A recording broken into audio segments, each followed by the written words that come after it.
Hi, everybody. My name is Chris Dias. I am a program manager on the Visual Studio Code team. And joining me today is my good friend, Chuck Lance. Chuck, you want to say hi? Hey, how's it going? All right. Today, we are going to talk to you about remote development with Visual Studio Code. Here's our agenda. We're going to spend a few minutes talking about the motivations, how we got here, the architecture of VS Code, how it enables remote development.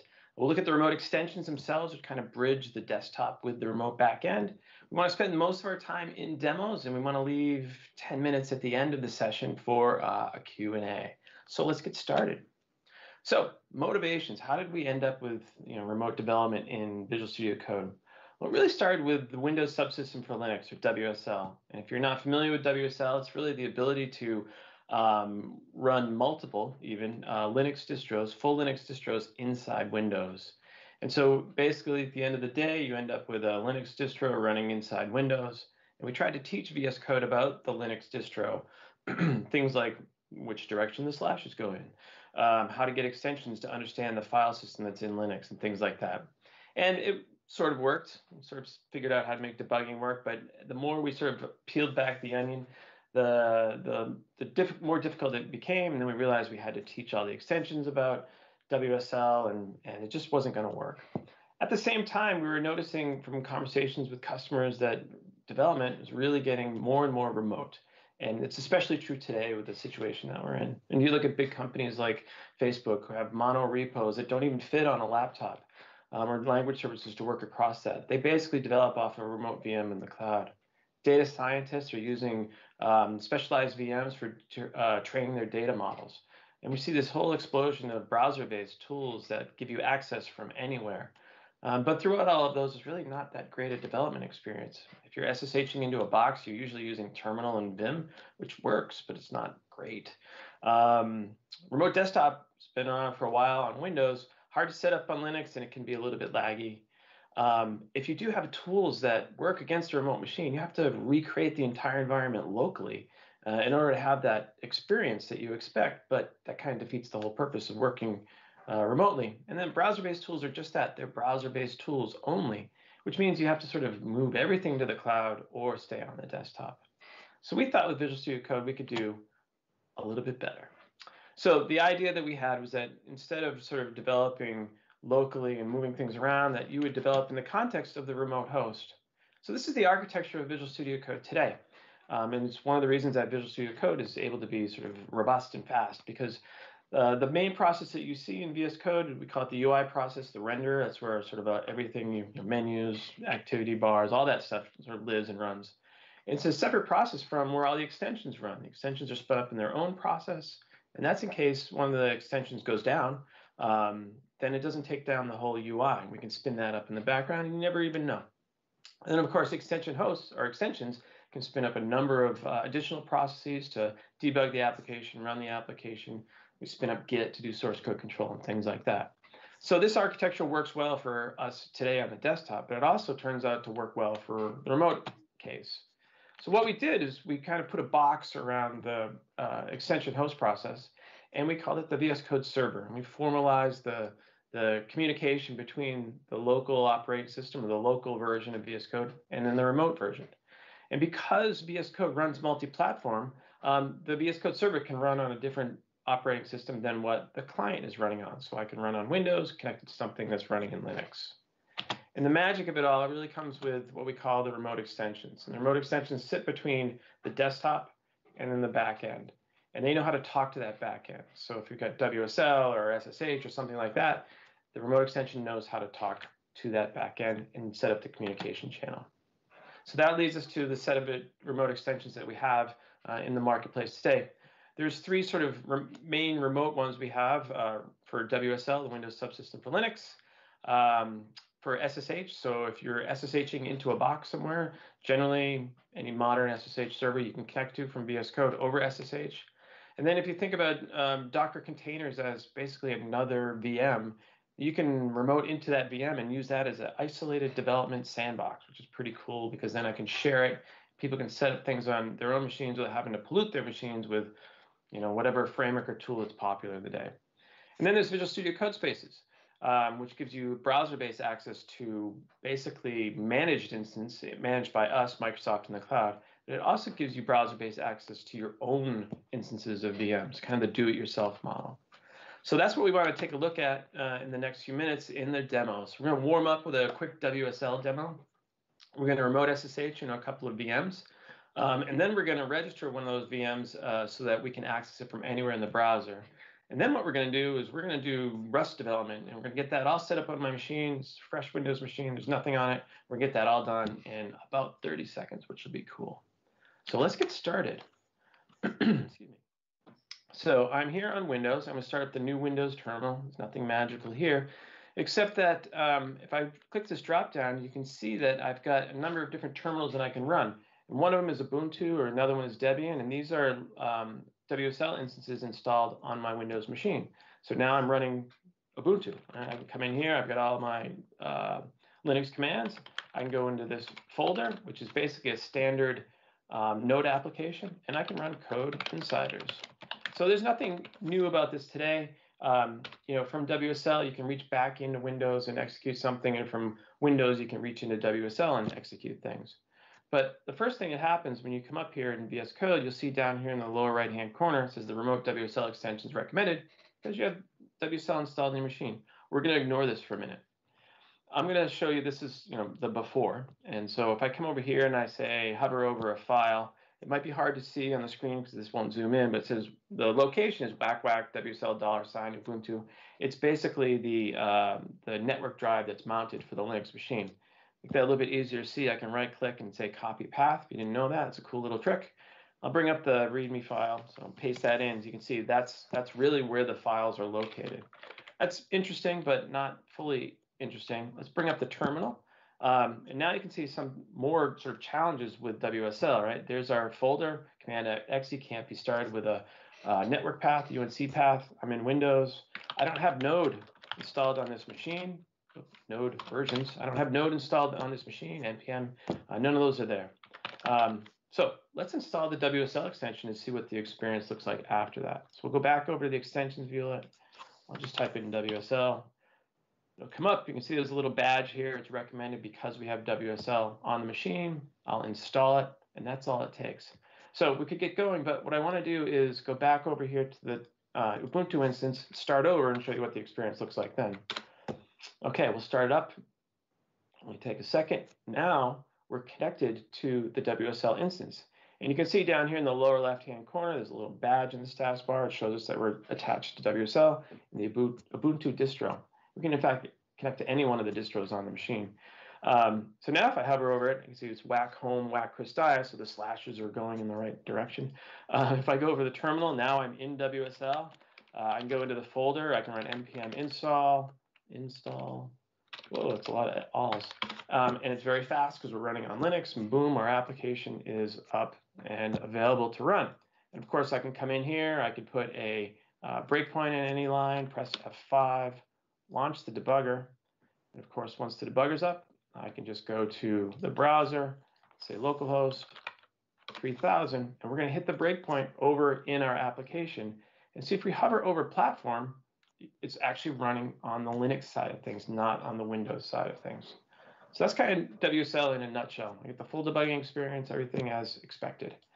Okay, so that's WSL. Let's move on to something a little more interesting. I'm going to close down my connection to Ubuntu.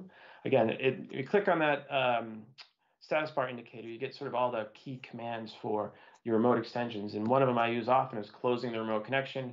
Now I'm back. Everything is on the Windows side.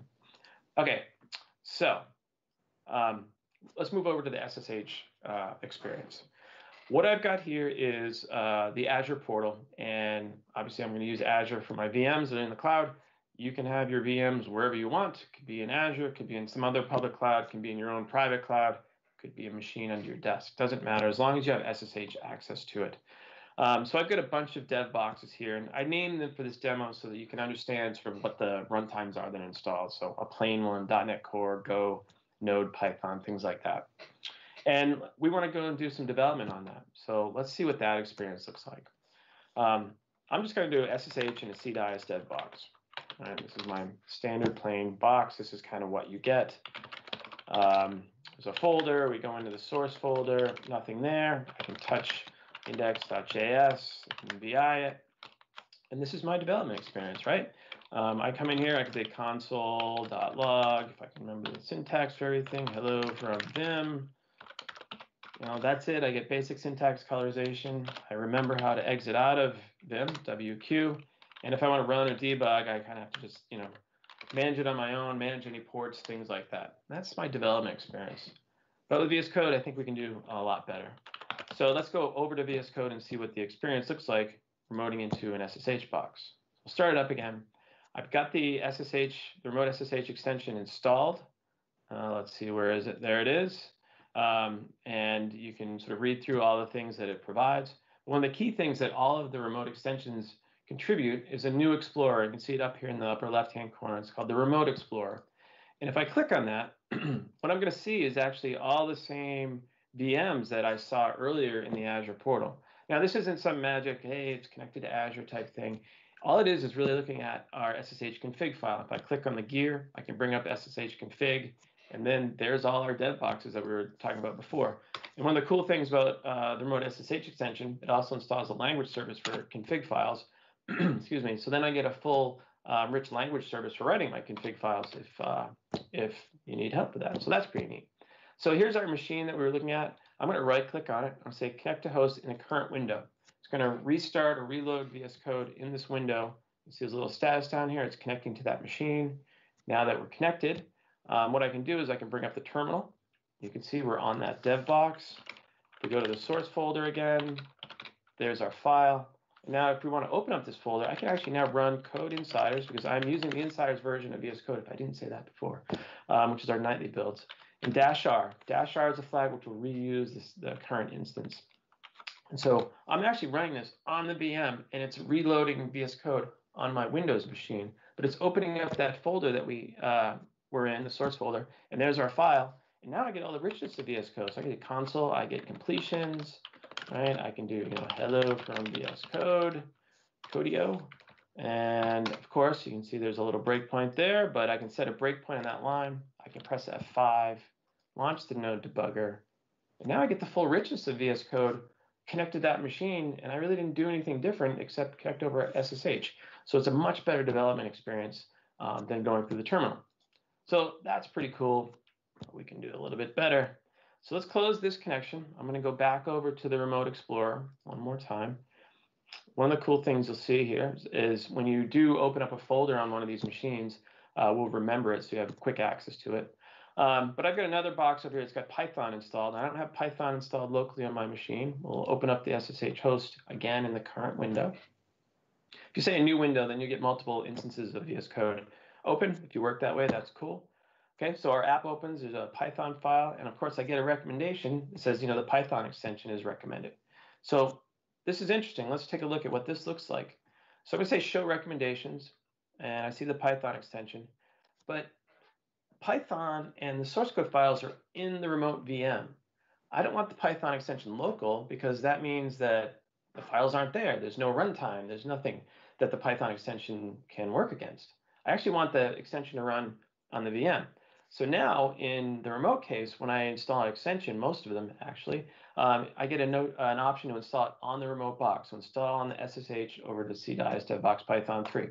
So we'll do that. The Python extension gets installed over in the VM. And then once it's done, we'll just reload and we'll have a full development experience in Python. So the other thing to note now in the extension view-let, I actually have these two different sashes or explorers. I'll collapse the local one so you can just focus on what's installed on the remote machine. So we've got the Python extension we just installed, and I've got a couple of other ones. You'll notice that they're all remote because they have this little remote badge next to them. But these two extensions are sort of the handy ones that I have that I like to have installed on every machine. And every time I connect to something, I don't want to have to set it up. But what I can do is go over to settings, and if we search for SSH, we'll see here's the remote SSH extension. There's a setting here, it's called default extensions. And what I can do is I can provide the ID, the identifier of extensions that I want installed every time I connect to a new VM. So I've got these two extensions, close all and open folder, folder content is basically these are the IDs of that, and then they'll get installed every time that I connect. The other thing to note is I've got a third settings tab over here, right? So user and workspace you always have. Now we have one for the remote, so you can have individual settings for that remote machine. Okay, so let's go back over to the app. We'll open up our Python file again. As we did before, I'm going to set a breakpoint. I'm going to hit F5.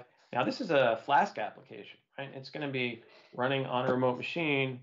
It thinks it's local, as everybody does development locally today, and saying, hey, you know what? You can hit this application on localhost 5000, but it's a remote VM. So how is this going to work?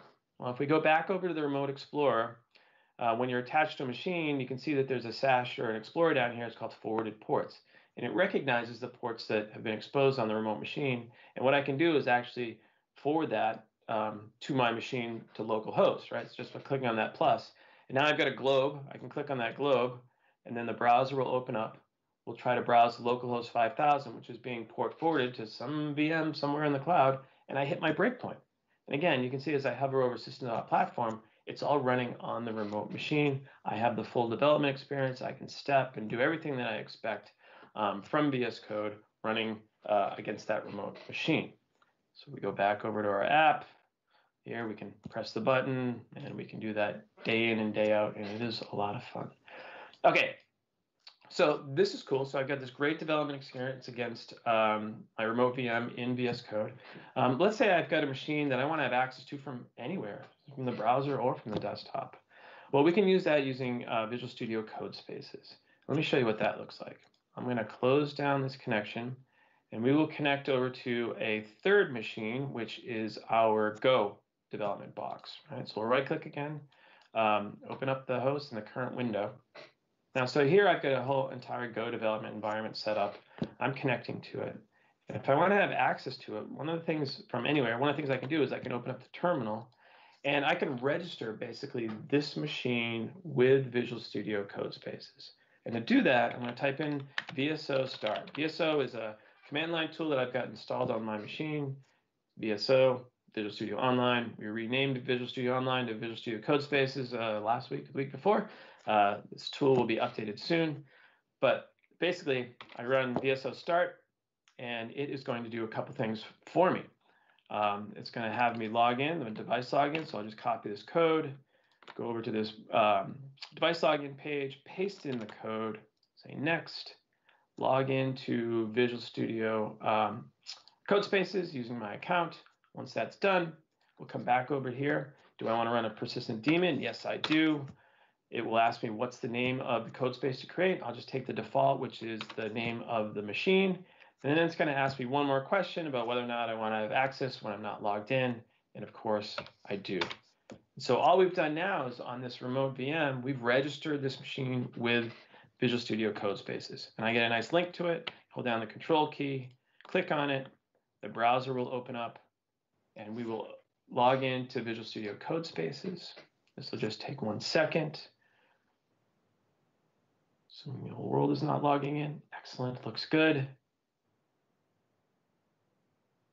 All right, so here is the machine that I just registered, the DevBox-Go. And if I click on it, I'm going to open up that machine in the browser. And sort of prove this out, I'm going to dock this machine here on the left, or this browser on the left, sorry.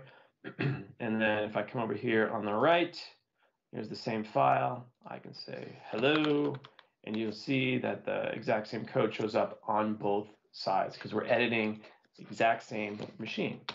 And of course, since I'm in Visual Studio Code, I can set a breakpoint, press F5, debug my Go application, and when we're done, let me try that one more time. Start our Go application. We'll hit our breakpoint, and I get the full debugging experience for VS Code in the browser. So that's cool. So now I have access to my VMs from the desktop or from anywhere in the browser. Okay, cool. So that's remote SSH. The last thing I want to show you is how to set up Go or any development box locally on my machine very, very quickly. So let's come back over to Windows. I'm going to close the connection to that machine. And here on Windows, I don't have Rust installed, but maybe I'm looking at a a repository. Maybe Chuck's written on something in Rust. Says, hey, check this out. I don't want to go set it up. I don't know if it's going to be any good. So to do that, what I can do is actually use a development container to spin that up. So we'll come back down here, lower left-hand corner, and I've got the remote containers extension installed on my machine. Here's a link in here to a command that says try a sample. When I click on that, I'm going to get a whole list of different sample dev containers I can try out with different stacks in them, C++ or Go or Java. Down here at the bottom, there's Rust. So I click on Rust. We'll restart VS Code, and it's going to spin up a development or a Docker container. It's going to connect to it, and now I've got a full Rust development environment on my machine. If I say print, I get full completions. If I bring up the terminal, hey, what's my key combination? There we go. You can see I'm actually in a container, Rust C. I've got the compiler available to me. Everything I kind of expect. I press F5, and of course, I get the rich development experience in VS Code, debugging everything you kind of expect. I think that might have actually been in less than 30 seconds. Okay, so that's it for the demos. Let's switch over to Q&A session. We'll bring Chuck into the conversation, and we'll start to answer some questions. We have about 9 minutes left in this talk. So Chuck, what do we have for questions? Yeah, the first question we're seeing online is, can I use the remote SSH extension to develop on a Raspberry Pi? Yeah, so the answer on that one is yes. There's you can use a Raspberry Pi 3 or 4, connect to that, and use the remote SSH extension from there. The exception is right now Raspberry Pi zeros or ones don't quite have enough memory to really support this kind of development, but recent Raspberry Pis work just great. Cool. Want me to take the next question? Yeah, go for it. All right. Is it recommended to install WSL or WSL2? I heard that there were perf drawbacks with WSL2 on Windows. I'm not 100% sure what's the best way to go with it. I thought it would be installed automatically along with the extension of VS Code, but it has not. So actually, it's the other way around. You do want to install WSL2. There are perf considerations with WSL, we'll call it 1. WSL2 is much, much, much faster. It does not get installed with the extension. You have to set up WSL2 on your own. It's fairly easy to do. Basically, you just turn on one of the options in Windows, restart, and then you go up to the Microsoft Store, and you can find Ubuntu and Debian and all different packages there. Click on it, boom, they download. Highly recommend installing the new Windows Terminal as well, because it gives you, as you saw before, very quick access to the different distros on your machine. But once it's installed, you can, if you did have WSL1, you can say, hey, I want to use WSL2. But by default, I would highly, highly recommend WSL2. Even Docker is moving over to use the same VM infrastructure. So when you're on Docker desktop on Windows, it will use the same VM infrastructure as WSL2. So definitely go with WSL2. That was a long way to say WSL2. Yes. Yeah. So another question from online is there a way to have multiple configurations for a single dev container? On this one, basically what you can do is when you're setting up your dev container JSON, we support build arguments. So in your Docker file that you're referencing, you can basically have something like a version passed in, and then just by tweaking that dev container JSON, you can alter the contents of the image that is generated by simply rebuilding the container at that point. So that's how you can take care of that particular problem. All right, I got one. It's an easy one. Can I answer this one? Go for it. The dev containers require Docker installed on the local machine. Yes. That's basically the only thing you require on the local machine.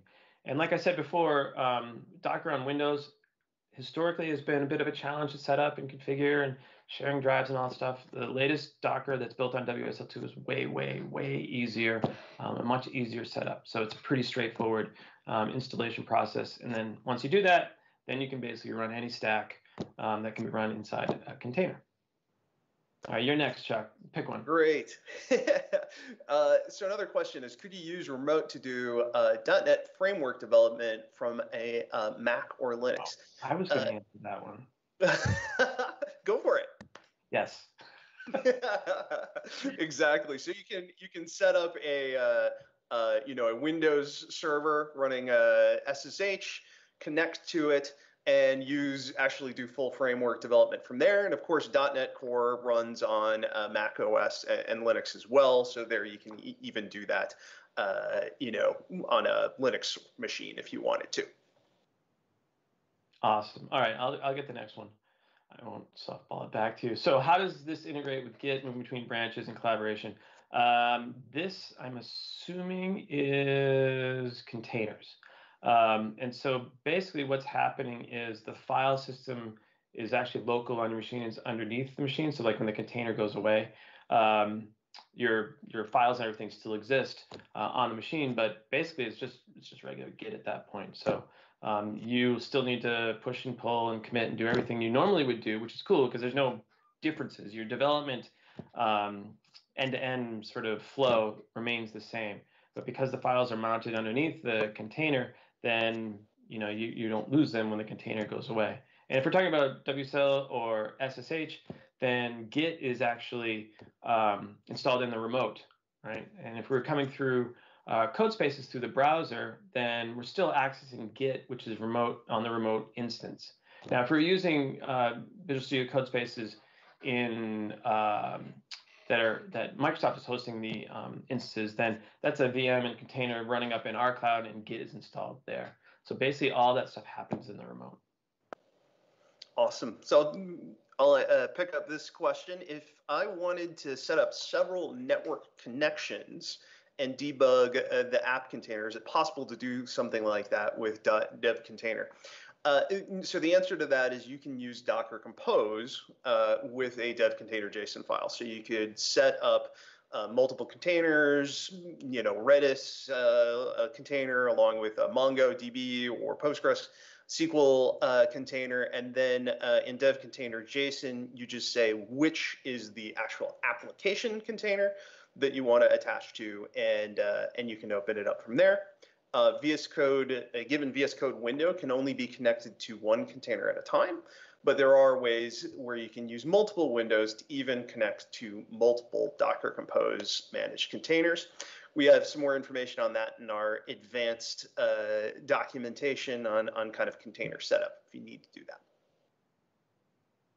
All right. Let me take the next one. Is there a way to copy environment settings from one dev account to another? Could be helpful for setting new devs. Okay, so what do we think this one means here, Chuck? Environment settings from one dev account, dev container?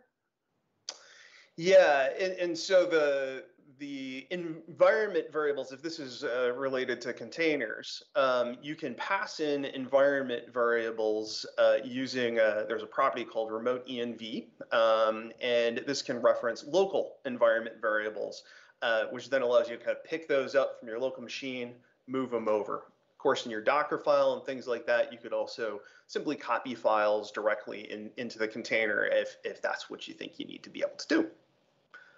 That's a good one. I didn't know that one, Chuck. So another one is this for only for Linux systems? And so the answer to this, I mentioned this a little bit ago, but for remote SSH, we do support